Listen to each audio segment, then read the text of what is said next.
Hello, today's project is this tailstock barrel. When I bought the lathe, I just expected that it would have an interlocking part for the tang for the MT3 slot, but it doesn't. So I'm going to come up with something. I'm going to start by boring and reaming out the bore because it's quite rough. I don't know if you can see it on the video. So it's got to have a slot in to take the tang, and I've got to allow for the screw to go through to maintain the ejection. I'll get it set up in the forge jaw and we'll keep you informed.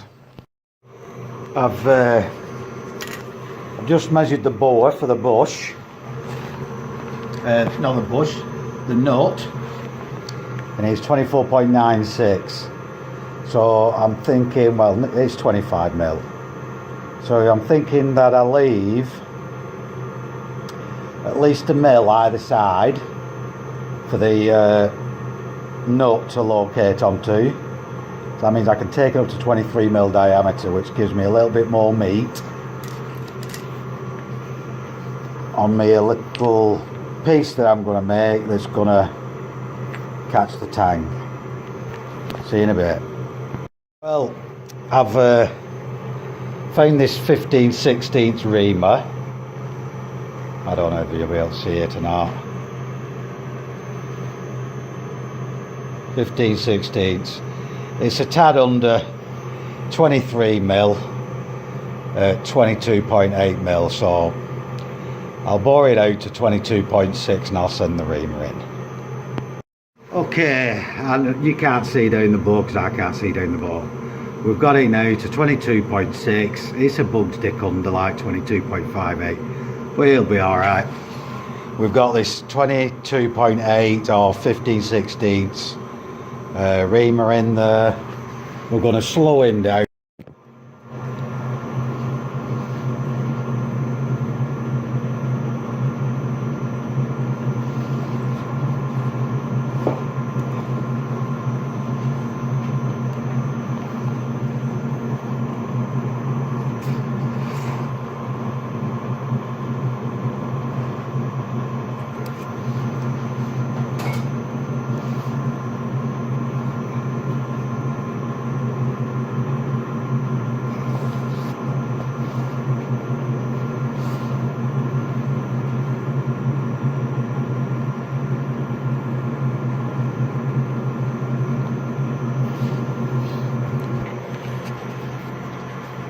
And we'll take it out and see what we've got. Okie dokie, right, let me show you what we're up to. We've got the boring done, and we've bored it out, we've reamed it out, we've got the right size. We've made this now,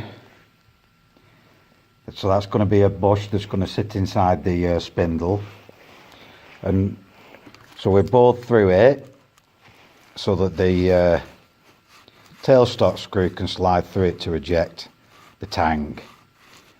Yeah, so now what we've got to do, we've got to mill a slot in here to locate the tang into. And then we're going to drop this inside, push it into the correct position using the tang as a stop, and then just to be on the safe side, in case one's a little bit longer, a little bit shorter, we're going to knock it back just a couple of millimeters. And then once it's in there nice and tight, we're going to drill it and pin it. So I'll get this next bit of stuff done and we'll come back again. Bye.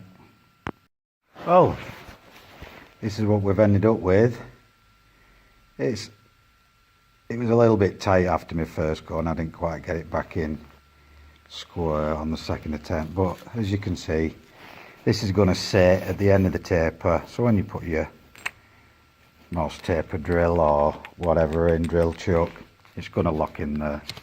It's going to have a couple of pins in, a couple of pins that locks that to the spindle, and I think it's all going to go and work well. So we'll put everything back together, see what happens. Okay, it is in. That's one end, so that's the tailstock handle end, and this is the MT2 taper end. I don't know if you can see in there. I think I might be covering my own light up, but it's in. So I've put in the socket so that sets the backstop of it, and then what I've done, I've knocked it back another 3mm. So basically, from not going in the, so let's start again. So basically, from not going in the slot to going in the slot, there's about 8mm worth of drop, and where I had it before is about 11mm. So I've just knocked it back about 3mm. That'll give me some play, just in case some of them are just a little bit different in size. You never know with all this Chinese stuff. So what I've done now is I've measured where the end of it is from the tailstock end, and that was 75mm.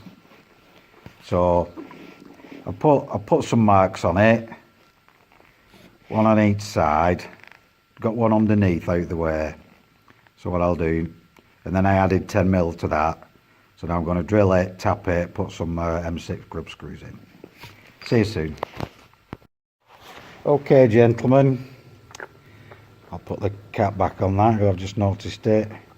So we've drilled and tapped it, M6, put two M6 by 12 grub screws in, you probably can't see them. Thread lock them in, and just check that the clearance in the bore is good when you're finished, and just check that you can slide the screw through it, or else you won't be able to jet your tool in. I'm going to go to the press now. I'm going to press this in. I can't do any videos because every time I do anything I have to be handheld. I don't have any camera mounts or anything. Actually, this is my mobile phone. So we'll get this pressed in. You don't need to see me do that. Get it all banged together, put it on the machine and give it a whirl. See you later. Well, it's all back together now. Look at this. I originally got this idea and I was going to do it to my 5-inch 3656 Boxford, and I never got around to it, and then I didn't think I was going to have to do it to this because I thought it was already had a tang inside. So this is what it looks like. It's in the stop, turn it around, bang it in, have a little piece of soft brass, send it home, absolutely mint. Now you don't have to keep banging them in there anymore like you've had to do before. Ejection works fine as it did before. Perfect. Get yourself one made. See you later.